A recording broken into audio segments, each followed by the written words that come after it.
الحمد لله والصلاة والسلام على أشرف خلق الله. كتير بيروحوا الحج وفاكرين إنهم بقى هياخدوا الجايزة الكبرى، بس اعرفوا إن سيدنا النبي صلى الله عليه وسلم قال لنا: من حج فلم يرفث ولم يفسق رجع من ذنوبه كيوم ولدته أمه. الرفث والفسوق، الرفث العلاقة الحميمة ومقدماتها، والفسوق كل حاجة بقى، الصوت العالي والسباب والصراخ والشتيمه، وخدت سريري وخدت جنب الشباك، وانا ما نمتش في الاوضه اللي على الكعبه، وانا نمت في كذا. كل حاجه، كل ده مش مسموح، عشان انا عايزه ارجع بحجه مبروره. وقال لنا: الحج المبرور ليس له جزاء الا الجنه. المبرور المقبول. هيكون مقبول ازاي الا اذا كان كل حاجه فيه مظبوطه؟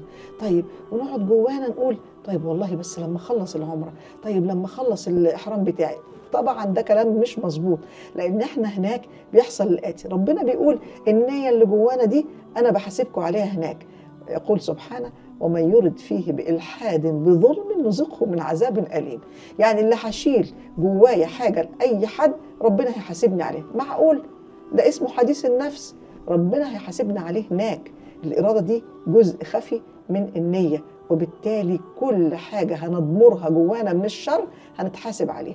فاحنا مش عايزين نضيع الحجة بتاعتنا. كتير من الناس يفتكروا بعد عرفة وطواف الإفاضة وخلاص قربوا ينزلوا، مش مشكلة أي حاجة تحصل، ويعملوا خناقات، خصوصا في منى. خلي بالكم من منى، الشياطين تتنطط في منى وتبوظ الحجة. اوعوا تضيعوا حجتكم، اوعوا ما ترجعوش من هناك بذنب مغفور وعمل مقبول وتجارة مع الله لن تبور.